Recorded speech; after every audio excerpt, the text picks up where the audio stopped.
सरल श्रीमद् भगवद गीता। गीता चिंतन और बोध। लेखक रामचंद्र जोरवर, दार्शनिक सिद्ध साधक। अध्याय 11, विश्वरूप प्रदर्शन योग। कुल श्लोक 55, भाग 52। श्लोक 47 से 50 तक भगवान से विश्वरूप के दर्शन की महिमा का वर्णन है, साथ ही चतुर्भुज रूप के दर्शन भी हैं। श्लोक 47 और 48, अध्याय 11। श्री भगवान उवाच, मया प्रसन्नेन तवार्जुनेदम् रूप प्रदर्शितमात्मयुगात् तेजोमयम् विश्वमनन्तमाद्यम् यन्मे त्वदन्येन न दृष्टिपूर्वम् न वेदैर्यध्ययनैर्न दानैः रञ्च क्रियाभिर्न तपोभिरुग्रैः एवं रूप शक्य अहम् नृलोके द्रष्टुम त्वदन्येय कुरु प्रवीर। विषय, भगवान द्वारा हमारे ब्रह्मांड की सराहना। अनुवाद। श्री भगवान ने कहा, हे अर्जुन, आप पर कृपा करने के लिए मैंने अपनी योग शक्ति के प्रभाव से अपना यह परम तेजस्वी, असीमित, विशाल रूप आपको दिखाया।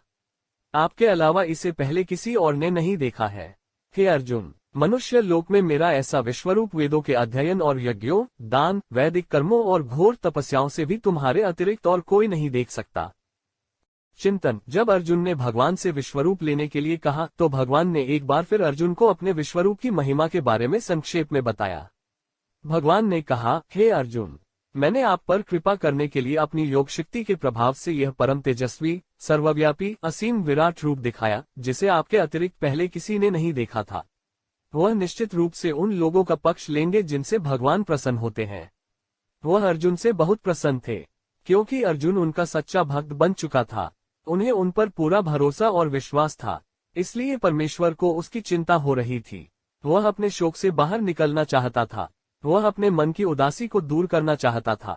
उसके लिए कृष्ण ने अर्जुन के लिए वह किया जो उसने कभी किसी और के लिए नहीं किया था। अपनी योगमाया द्वारा उन्होंने उन्हें अपना सर्वोच्च तेज, सर्वव्यापी, असीम विराट रूप दिखाया। उन्होंने अपने इस दिव्य रूप को पहले किसी भक्त को नहीं दिखाया था और न ही किसी ने कभी भी उस सार्वभौमिक, रसातल, अनंत ब्रह्मांड रूप को देखने की जिज्ञासा की थी। इससे पहले भगवान ने 7 अवतार लिए। उन प्रत्येक अवतार में अनेक प्रकार के भगवान के भक्त उत्पन्न हुए।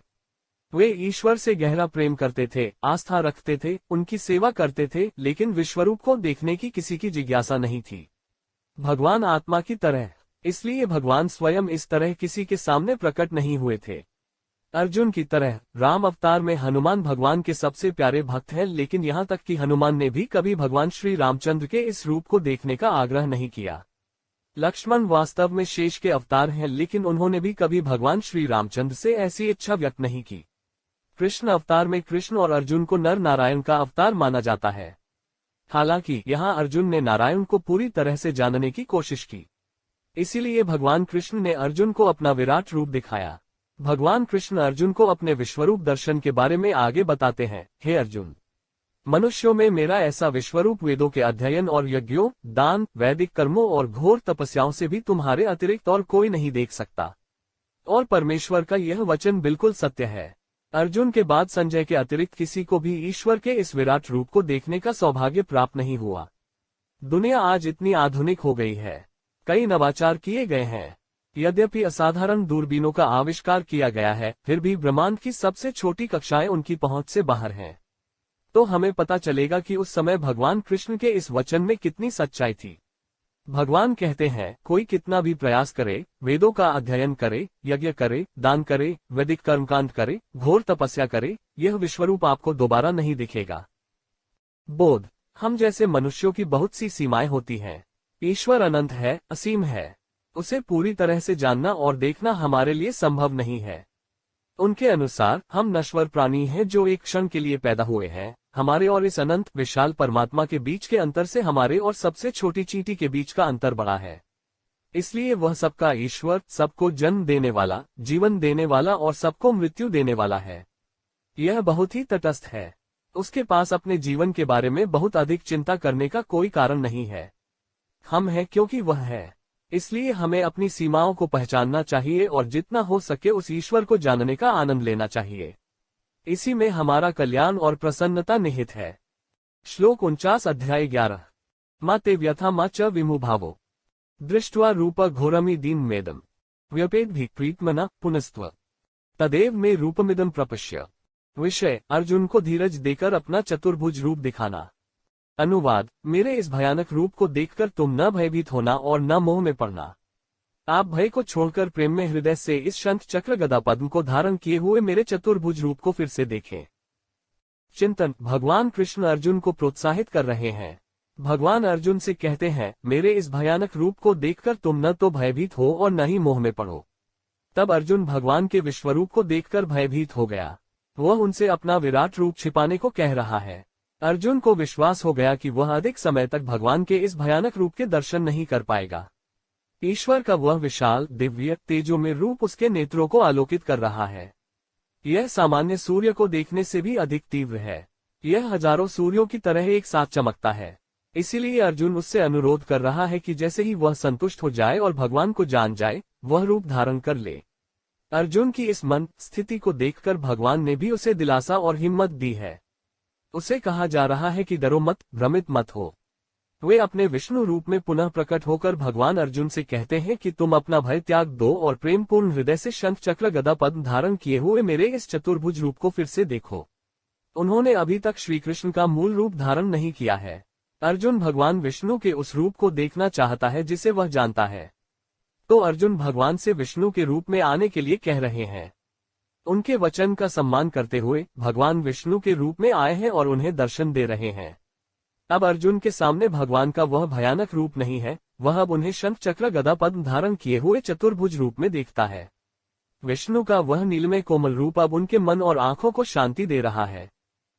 बोध। ईश्वर अनेक रूपों में प्रकट हो सकते हैं, उनके लिए यह असंभव नहीं है। जैसा भक्त है और जैसी आत्मा उस रूप में है, भगवान स्वयं को अपने भक्तों के सामने प्रकट करते हैं। हम भगवान विष्णु को ईश्वर का आदि अवतार मानते हैं। शंख चक्र गदा पद्म धारण करने वाला चतुर्भुज रूप सर्वमान्य है। फिर भी जब कुछ भक्त अपनी इच्छा के अनुसार उस भगवान को विभिन्न रूपों में देखना चाहते हैं, तो वह भगवान, वह परमात्मा अपने प्रिय भक्तों की उस इच्छा को न तो रोकते हैं और न ही तोड़ते हैं। वह उन्हें उनकी इच्छा के अनुसार उसी रूप में प्रकट होता है जिसकी वे अपेक्षा करते हैं। उनकी मनोकामना पूरी करते हैं। श्लोक 50 अध्याय 11। संजय उवाच इत्यर्जुन वासुदेवस्तथोक्त्वा स्वकं रूप दर्शयामास भूयः आश्वासयामास च भीतमेन भूत्वा पुनः सौम्यपुर महात्मा। विषय। अर्जुन को चतुर्भुज रूप दिखाकर फिर मनुष्य रूप धारण करके पुनः स्फूर्ति देना। अनुवाद। संजय ने कहा, वासुदेव भगवान ने अर्जुन को ऐसा कहकर फिर अपना चतुर्भुज रूप दिखाया और फिर महात्मा श्री कृष्ण ने कोमल रूप धारण कर भयभीत अर्जुन को आश्वस्त किया।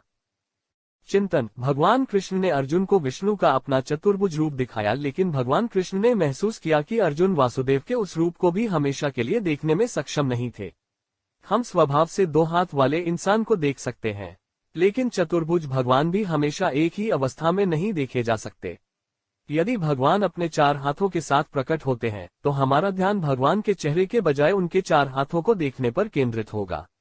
हमें आश्चर्य हो सकता है, हम विष्णु, ब्रह्मा की चार भुजाओं के रूपक चित्र देखते हैं। पुराणों में सहस्त्रार्जुन के 1000 हाथ होने का उल्लेख है। कई देवी देवताओं को 4 से अधिक हाथों से दिखाया गया है। उन भुजाओं में भिन्न भिन्न शस्त्रों को दिखाया जाता है। हमें उन हाथों और हथियारों के लाक्षणिक संगम का एहसास कराने के लिए देवताओं को इतने सारे हाथ दिखाए जाते हैं। ब्रह्मा को 4 शीश दिखाते हैं। ब्रह्मा का अर्थ है ब्रह्मांड। चारों दिशाओं से एक साथ केवल देवताओं को ही देखना संभव है। हम केवल एक दिशा में देख सकते हैं। हमने ब्रह्मा की कल्पना की है जो अपने 4 सिरों और 8 आंखों से एक साथ पूरे विश्व को देख रहे हैं और ब्रह्मा के अलंकारिक रूप को प्रकट किया है। भक्ति भाव से पूजा करते समय हम उनकी छवियों और मूर्तियों का उपयोग करते हैं, क्योंकि इसके पीछे विचार यह है कि हमारा विश्वास उस तरह से मजबूत होना चाहिए। अर्जुन को भगवान विष्णु का वह चतुर्भुज रूप दिखाने के बाद भगवान कृष्ण अपने 2 भुजाओं वाले मानव रूप में फिर से प्रकट हुए। संजय हस्तिनापुर के राजमहल में बैठकर दूरदृष्टि से उस दृश्य को देख रहे हैं और राजा धृतराष्ट्र को उसका वर्णन कर रहे हैं।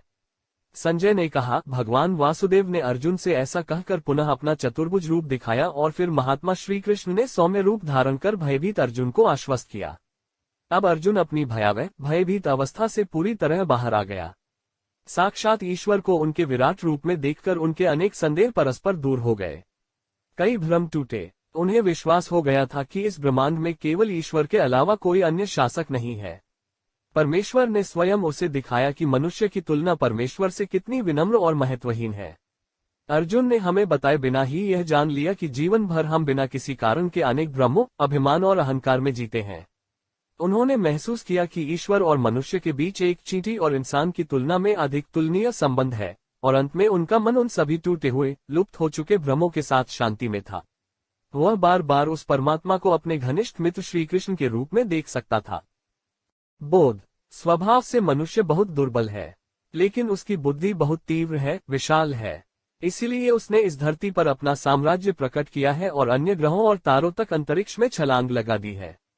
लेकिन बुद्धि भी एक ऊर्जा है। हमें इस बात का अंदाजा नहीं है कि इसमें पूरे ब्रह्मांड का ज्ञान है, तो हम दिमाग में इस बुद्धि का, इस ऊर्जा का ठीक से उपयोग नहीं कर पाते हैं। जब हम उसके प्रभाव को प्रत्यक्ष रूप से अनुभव करने लगते हैं तो हमारा ध्यान उस पर केंद्रित होने लगता है। फिर हम इसका सही इस्तेमाल करना शुरू कर देते हैं। उसके बाद व्यक्ति का व्यक्तित्व समाज में निखरने लगता है। लेकिन दुर्भाग्य से बहुत से लोगों के दिमाग में बौद्धिक ऊर्जा के इस खजाने की भनक तक नहीं लगती और फिर ये लोग रोते हुए अपने 100 साल पूरे कर लेते हैं, मानो किसी तरह जीवित हो गए हों। ईश्वर इस खजाने तक ले जाने वाला माध्यम है, इसलिए मानव जीवन में ईश्वर का विशेष महत्व है। हमारे इस ज्ञान को देखने वाले ही उस परमात्मा को अनेक रूपों में देख और अनुभव कर सकते हैं। इसलिए हम बुद्धि को अपना तीसरा नेत्र मानते हैं। अभी तक हमने श्लोक नंबर 47 से 50 तक ईश्वर द्वारा विश्व के दर्शन की महिमा और चतुर्भुज रूप की दृष्टि विषय की व्याख्या की। श्री कृष्णार्पणमस्तु।